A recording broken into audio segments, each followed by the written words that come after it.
Hello दोस्तों, स्वागत है आप सभी का आज की इस वीडियो में। दोस्तों आज की इस वीडियो में हम लोग बात करने वाले हैं क्लास 10th के लिए मोस्ट इंपॉर्टेंट क्वेश्चन, ठीक है, और 6 नंबर के लिए। तो देखिए यहाँ पर हमने एक प्रश्न लिया है, ठीक है, और ये प्रश्न, ठीक है, और एक और प्रश्न है जो कि बहुत बार पूछे गए हैं कि और ये वो भी 6 नंबर के लिए, ठीक है, और ये इसको हल करना बहुत ही आसान है। ठीक, तो आइए इस वीडियो में हम लोग 2 मोस्ट इंपॉर्टेंट क्वेश्चन को जानने वाले हैं। ठीक है, तो देखिए जैसे यहाँ पर हमारा क्वेश्चन नंबर 1 इसमें कहता है कि 5 वर्ष पूर्व नूरी की आयु सोनू की आयु की 3 गुनी थी।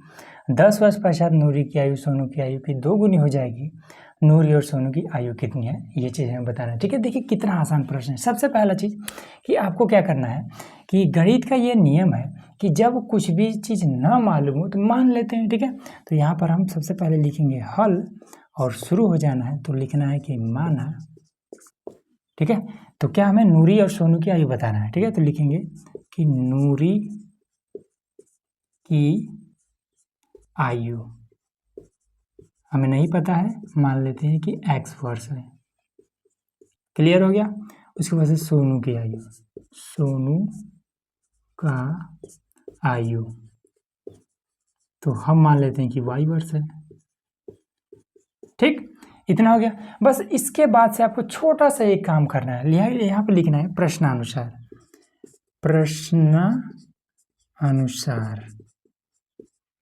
प्रश्नानुसार में क्या करना है कि इन दोनों को आमने सामने रखना है। ठीक है, x बराबर में y इस तरीके से रखना है। ठीक है, थोड़ा सा स्पेस चाहिए।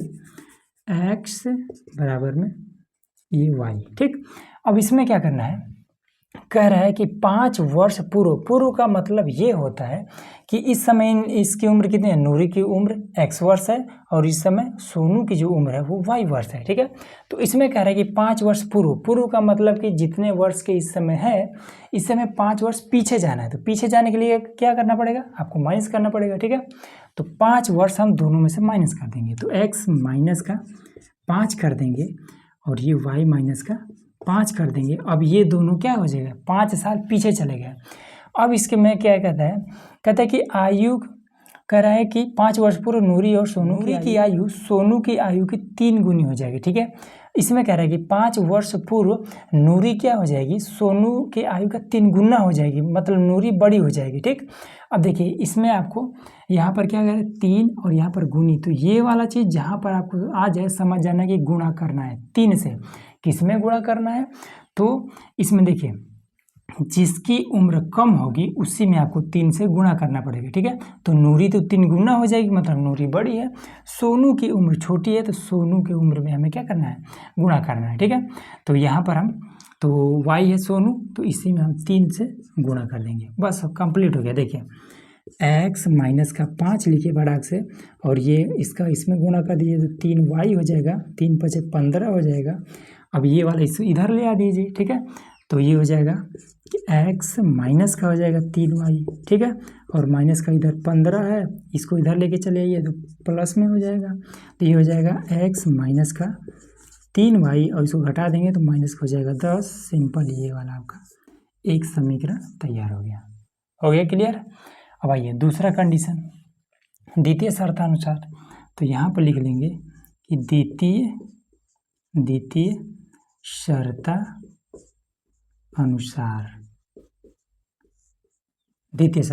अब द्वितीय शर्त में क्या कहता है कि 10 वर्ष पश्चात नूरी और सोनू की आयु, ठीक है, 10 वर्ष पश्चात का मतलब है कि आगे जाना है। ठीक है, अब आगे जाने के लिए क्या करना पड़ेगा, 10 वर्ष जोड़ना पड़ेगा, तो फिर से वही काम करेंगे, x लिखेंगे बराबर लगाएंगे और y लिख देंगे, प्लस में 10 कर देंगे, इधर भी प्लस में 10 कर देंगे। ठीक, अब 10 करने के बाद से इसमें आगे क्या कह रहा है कि सोनू की आयु की 2 गुनी हो जाएगी।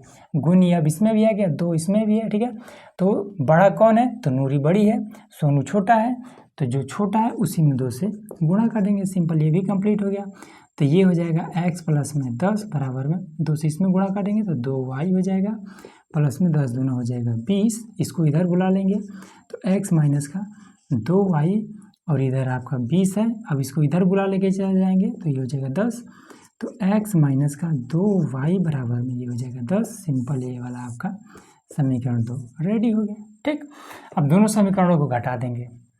ठीक है, तो यहाँ पर लिख देते हैं इस समीकरण 1 और 2 को घटाने पर, ठीक है। तो घटा देते हैं, तो लिख लेते हैं सबसे पहले कि x माइनस का 3y बराबर में 10, माइनस का 10 है, ठीक है। अब ये वाला x माइनस का 2y बराबर में प्लस में 10 है, ठीक है, प्लस में 10 ये वाला। अब इसके बाद से चलिए घटा देते हैं, तो यहाँ पर इसके आगे प्लस का चिन्ह है, कुछ भी नहीं मतलब प्लस का चिन्ह है तो माइनस कर देंगे, इसके आगे माइनस है तो प्लस कर देंगे, इसके आगे कुछ नहीं है मतलब प्लस है तो माइनस कर देंगे, ठीक। इससे आपका ये खत्म हो जाएगा, माइनस का 3y में से प्लस का 2y घटेगा तो माइनस का 1y बच जाएगा, माइनस का 10 और माइनस का 10 हो जाएगा माइनस का 20। इस y से माइनस माइनस खत्म हो जाएगा तो y बराबर में 20 आ जाएगा, ठीक है। अब y के मान को उठाएंगे और समीकरण 2 में या फिर 1 में कहीं पर भी रख सकते हैं, कोनो दिक्कत नहीं है। तो ये हो जाएगा x माइनस का 2 और y का मान हमारा 20 आया है बराबर में आपका 10 है। अब ये हो जाएगा कितना 40, तो x माइनस का हो जाएगा 40 बराबर में 10। इसको हम इधर भेज देंगे तो x बराबर में 10, ये वाला इधर जाएगा तो प्लस में हो जाएगा 40, तो x बराबर में ये 50, ठीक। तो इस तरीके से हमने क्या कर दिया, इसको ज्ञात कर दिया कि जो सोनू की आयु है 20 वर्ष है और नूरी की आयु 50 वर्ष है। बस इस तरीके से आपका क्लियर हो गया, ठीक है। 6 नंबर आपका कंप्लीट हो गया। चलिए अगला देखिए, यहाँ पर हमारा क्वेश्चन नंबर है दूसरा, ठीक है। ये वाला क्वेश्चन बहुत ही इंपॉर्टेंट है, ठीक है। इसमें कहते हैं एक बहुमंजिल भवन के शिखर से देखने पर एक 8 मीटर ऊंचे भवन के शिखर और तल का अवनमन कोण क्रमशः 30 डिग्री और 45 डिग्री है। बहुमंजिल भवन की ऊंचाई और दो भवनों के बीच की दूरी ज्ञात कीजिए, ठीक है। सबसे पहले अवनमन और उन्नयन में आपको मैं थोड़ा सा बताया हूँ। देखिए ये मान लीजिए ज़मीन है, ठीक है, इस तरीके ज़मीन दर्शा दिया है, ठीक। इसी को मान लीजिए आधार, और ये कोई चिमनी है या फिर भट्ठा वाला कोई भी है, ठीक है। तो भट्ठा वाला चिमनी है, जो मन करे वो समझिए, ठीक, इस तरीके से। और मान लीजिए आप यहाँ पर खड़े हैं और आप ये भट्ठे के ऊपरी सिरा को देख सकते हैं, ठीक है, ये वाला आप देख रहे हैं। तो कोण आपका यहाँ बनेगा, ठीक है, और इसी को कहेंगे उन्नयन, ठीक। ये क्लियर हो गया। अब क्या किया गया है कि आपको भट्टा की ये वाला जो चिमनी है इसके ऊपर यहाँ पर चढ़ा दिया गया है, ठीक है। और फिर आप अब इसी को नीचे यहाँ पर कोई व्यक्ति खड़ा है और आप यहाँ पर चढ़ के इसे देख रहे हैं, ठीक। तब कोण आपका यहाँ पर बनेगा, ठीक है। और इसको इस तरीके से मिला देते हैं तो यहाँ पर जितना भी कोण बनेगा, ठीक है, ये कोण और ये कोण आपस में बराबर हो, क्योंकि ये वाला चिन्ह क्या है एकदम से सेम है। इसी वाले चिन्ह पर ये भी कोण बना है और ये भी कोण बना है, तो ये कोण और ये कोण आपका बराबर हो जाएगा। तो ये आपका उन्नयन कोण हो गया और इसी को कहेंगे अवनमन कोण, अवनमन, ठीक। तो सिंपल मतलब ये है कि नीचे से जब ऊपर की ओर देखते हैं तो उन्नयन कोण बनता है और ऊपर चढ़ के नीचे की तरफ देखते हैं तो वहाँ पर अवनमन कोण बढ़ता है। बस इतना आपको याद रखना, ये वाला आपको इजीली। इसमें कहता है कि एक बहुमंजिल भवन, ठीक है, के शिखर से देखने पर एक 8 मीटर ऊंचे भवन और शिखर के तल का अवनमन कोण 30 डिग्री और 45 डिग्री, ठीक है। तो सबसे पहले एक बहुमंजिल भवन बना लेते हैं। तो ये कोई भवन है, ठीक है, और उसके बाद से क्या कहता है कि बहुमंजिल भवन के शिखर से देखने पर यहाँ पर कोई व्यक्ति चढ़ा दिया गया है, ठीक है, यहाँ पर इसके छत पे, और कह रहा है कि शिखर से देखने पर 8 मीटर ऊंचे भवन के शिखर के तल और अवनमन का। अब इसके सामने ही कोई एक भवन है जो कि 8 मीटर का है, तो ये हम बना दिए, ठीक है, और ये हम धरातल दर्शा दे रहे हैं, ठीक। तो ये एक दूसरा घर है, ठीक है, जिसकी ऊंचाई है 8 मीटर, 8 मीटर इसकी ऊंचाई है, ठीक। अब कहता है कि अगर ये इधर 8 मीटर है तो इधर तो 8 मीटर होगा ना, ये 8 मीटर, ठीक। तो कहता है कि इस पर चढ़ा हुआ व्यक्ति जब इसके शिखर को, ये शिखर है, ठीक है, और ये है पाद मतलब नीचे वाला, ठीक है, तो शिखर को जब देखता है और उसके बाद से फिर इसके तल को या फिर पाद को देखता है तो यहाँ पर कोण कितना बनता है 30 डिग्री और 45 डिग्री बनता है, ठीक है। तो अभी हमने आपको बताया है कि जब अवनमन कोण कहेगा तो यहाँ पर कोण बनेगा, जब उन्नयन कहेगा तब यहाँ पर कोण बनेगा, ठीक है। तो उन्नयन कोण से भी इसको हम हल कर सकते हैं, कोई दिक्कत नहीं है, ठीक है। लेकिन कह रहा है अवनमन, तो अवनमन से हल करेंगे। तो उसके लिए यहाँ पर, तो यहाँ पर सबसे पहले 30 डिग्री उन्नयन कह रहा है ना, तो 30 डिग्री यहाँ पर बनेगा, तो यहाँ पर बना देते हैं। तो सबसे पहले इसको हम इस तरीके से त्रिभुज बना लेते हैं ये, और इसको भी मिला देते हैं ये, ठीक। तो यहाँ पर आपका ये 30 डिग्री बन जाएगा, 30 डिग्री, ठीक। उसके बाद से अगला 45 डिग्री का बन रहा है, ठीक है। तो यहाँ पर ये देख रहे हैं ना, यहाँ पर तो मतलब कि यहाँ पर बनता अगर उन्नयन कोण कहता तो ठीक, लेकिन अनुमान कह रहा है तो यहाँ पर ये पूरा आपका है 45 डिग्री का, ठीक है, पूरा आपका 45 डिग्री का है ये चीज़, ठीक। अब इसका नाम देते हैं, मान लेते हैं ये आपका ए है, ये आपका बी है, ये सी है, ये डी है, ये ई है और ये वाला एफ है। बस कंप्लीट हो गया, ठीक। अब आइए इसको समझते हैं। सबसे पहला चीज़ इसमें क्या पूछ रहा है कि बहुमंजिल भवन की ऊंचाई, ठीक है। ये वाला जो भवन है इसके टोटल ऊंचाई कितना है, तो हमें पता है कि यहाँ से यहाँ तक 8 मीटर है, ये इतना हमें नहीं पता है, ठीक है। तो हम इसको कुछ मान लेते हैं कि h मीटर का है ये, ठीक। अगर ये इधर h मीटर है तो इधर h मीटर होगा, h मीटर, ठीक। उसके बाद से दूसरा कि दो भवनों के बीच की दूरी, तो एक भवन है ये और दूसरा भवन है ये, इनके बीच की दूरी कुछ नहीं पता है तो x मीटर मान लेते हैं। ये हो गया क्लियर। अब आइए फटाफट हल करते हैं। सबसे पहले इस वाले त्रिभुज को हल कर लेते हैं, ठीक है, जिसका कोण 30 डिग्री है। तो लिखेंगे त्रिभुज ए बी सी में, ए बी सी में, ठीक। तो इसमें सबसे पहले अगर ये वाला x मीटर है मतलब कि ये वाला भी x मीटर होगा, ठीक, बराबर है तो x मीटर, ठीक। तो ये हो गया आधार, ये हो गया लंब और ये हो गया कर्ण, ठीक है। तो अब आपको पता होना चाहिए कि इसमें देखिए वैल्यू को कौन सा पता है, ये वाला लंब पता है और यक्स पता है, ठीक है। लंब यक्स है और यक्स क्या है, इसका आधार है। तो लंब और आधार किस में होता है, तो उसके लिए सिंपल आपको लाल बटे में के ए, तो लंब और आधार इसमें है तो ये किसका वैल्यू है, तो tan थीटा का। तो यहाँ लिख देंगे कि tan थीटा बराबर में होता है लंब बटे में आधार, ठीक है। थीटा का मान कितना है, 30 डिग्री है, तो यहाँ रख देंगे tan 30 डिग्री। लंब कितना है, तो लंब है हमारे यक्स, तो ये हो जाएगा यक्स। आधार कितना है, तो आधार यक्स, एक्स हो जाएगा tan 30 अंश का मान 1 बटे में √3 बराबर में h बटे में x को इधर भेज देंगे, ठीक। तो जब बीच में बराबर हो तो तिरछा गुणा करा दें, तो ये x इधर आ जाएगा, तो x बटे में √3 बराबर में h, यहाँ से h का मान हमारा निकल गया। क्लियर हो गया एक। अब आइए 45 डिग्री वाले को हल करते हैं। तो लिखेंगे त्रिभुज 45 डिग्री का, तो ये पूरा है ना, ये वाला पूरा है, मतलब कि ये वाला जो त्रिभुज है इस पूरे त्रिभुज को लेंगे। तो त्रिभुज ए ई और सी में, ए ई और सी में, ठीक।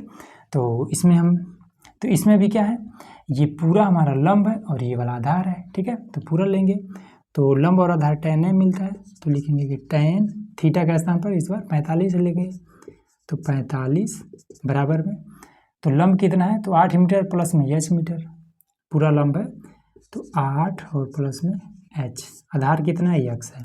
tan 45 डिग्री का मान 1 बराबर में 8 प्लस में h बटे में x। अब x को इधर भेज देंगे तो x बराबर में 8 प्लस में h, ठीक।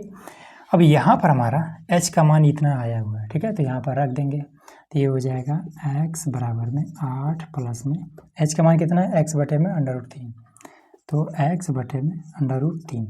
अब यहाँ से क्या करते हैं कि इसके साथ भी x है, यहाँ भी x है, तो x वाले को एक तरफ कर देते हैं, ठीक। तो ये हो जाएगा x, ये प्लस में है पूरा तो इधर आएगा तो माइनस में हो जाएगा, x बटे में √3 बराबर में 8। अब यहाँ पर हर बराबर कर लेते हैं, तो √3 से ऊपर नीचे गुणा कर देंगे, तो x √3 बटे में √3 हो जाएगा माइनस में x बटे में √3 बराबर में 8 हो जाएगा, ठीक। बहुत आसान है। अब हर बराबर है तो ऊपर वाला जोड़ने वाला है तो जोड़ लेते हैं, घटाने वाला तो घटा लेंगे, तो घट रहा है तो यहाँ पर घटा देंगे, तो x √3 माइनस का x, ठीक, और बटे में आपका √3 और बराबर में हो जाएगा 8, ठीक। यहाँ भी x है, यहाँ भी x है, तो इसको हम कॉमन ले लेंगे और इसको हम क्या करते हैं, इधर भेज देते हैं, ठीक। भाग के रूप में √3 इधर जाएगा तो गुणा करने रहेगा। तो सबसे पहले x को हम कॉमन में ले दिए, तो यहाँ पर √3 माइनस में x को तो कॉमन में ले लिए, तो इसके स्थान पर क्या बचा, कुछ नहीं, तो 1 बचा, तो यहाँ पर 1 हो जाएगा और ये हो जाएगा 8 और ये इसके साथ गुणा कर रहा है तो 8 √3 हो जाएगा, ये इतना, ठीक। अब क्या करते हैं कि इसको हम इधर लेके आते हैं, ठीक है। √3 माइनस का 1 के साथ में कुछ नहीं है, ठीक है, तो इसको हम सबसे पहले इधर लेके आते हैं, तो यहाँ पर देखिए तो ये हो जाएगा। अब इसको जब इधर लाएंगे तो ये x के साथ में गुणा कर रहा है, इधर जाएगा तो भाग करने लगेगा, तो यहाँ पर हो जाएगा कि x और थोड़ा सा ऊपर से करते हैं, ठीक है, यहाँ से हल करते हैं। तो x बराबर में 8√3 और बटे में हो जाएगा ये वाला √3 माइनस का 1, √3 माइनस का 1। अब इसका परमेयीकरण कर देंगे, ठीक है। तो ऐसे करेंगे, √3 प्लस का 1 से करेंगे, बटे में √3 प्लस का 1, ठीक।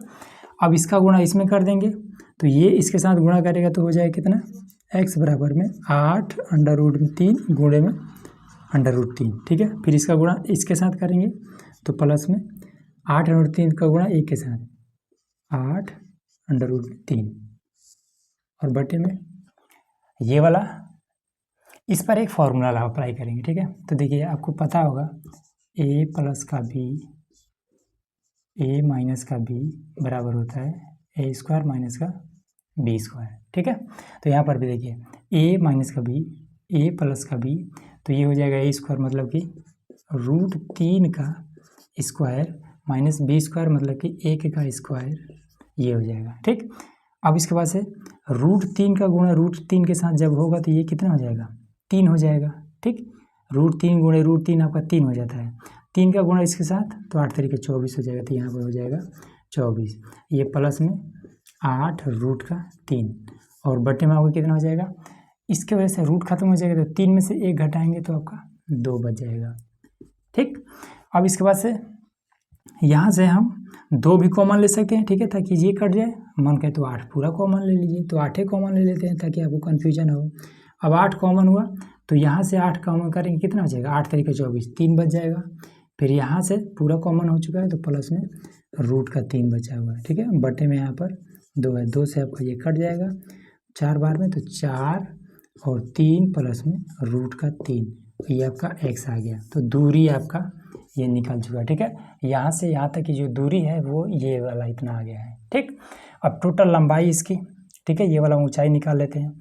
तो h बराबर ये वाला निकला है ना, तो x के स्थान पर ये वाला मान पुट कर देंगे, तो यहाँ पर पुट कर देते हैं h बराबर में ये वाला x के स्थान पर कौन सा, ये वाला पुट कर देंगे, तो 4 और 3 प्लस में √3 बटे में √3। अब परमेयीकरण कर देंगे इसका भी, तो ये हो जाएगा √3 बटे में √3, ठीक। अब ये वाला √3 आपका 3 हो जाएगा और इसका गुणा इसमें कर देंगे, ठीक है। तो देखिए ये और ये सबसे पहले तो एक साथ हो जाएगा, ठीक है, या फिर मन करे तो इसका इसमें कर दीजिए अगर कन्फ्यूजन हो रहा है तो इसको हम h का इसी में 4 का इसी में गुणा कर देते हैं, ठीक है, ताकि कन्फ्यूजन हो। तो 4 3 12, ये हो जाएगा 12 प्लस में 4√3। अब लीजिए, अब √3 से गुणा करिए, आसानी से हो जाएगा, नीचे वाला तो हो जाएगा ना 3 हो जाएगा, ठीक। अब इसका गुणा इसमें कर देंगे तो h बराबर में 12√3, फिर इसका गुणा इसमें करेंगे तो ये हो जाएगा 4 गुणे 4√3 है, तो 4√3 गुणे में √3। अब इन दोनों का गुणा जब करेंगे तो कितना आ जाएगा, सबसे पहले बटे में 3 भी तो है ना, तो बटे में 3 लिख लेंगे, तो ये हो जाएगा 12√3 प्लस में ये हो जाएगा 3, ठीक है, 3 चौका 12 प्लस में हो जाएगा 12 बटे में आपका हो जाएगा 3, ठीक है। अब यहाँ और यहाँ दोनों जगह 12 है तो 12 कॉमन ले लेंगे, तो 12 हो जाएगा कॉमन, तो √3 प्लस में 1 और बटे में आपका 3, तो 3 चौका 12, ठीक है। h बराबर, तो h बराबर जो आपका वैल्यू आएगा 3 चौके 12, तो ये हो जाएगा 4 और √3 प्लस में 1, सिंपल ये आपका आंसर। तो ये आपका क्या निकल गया, ऊंचाई h आपका ये निकल गया और भवनों की दूरी तो ये वाला निकल गया, बस यही आपका आंसर हो जाएगा, ठीक है, हो गया इजीली।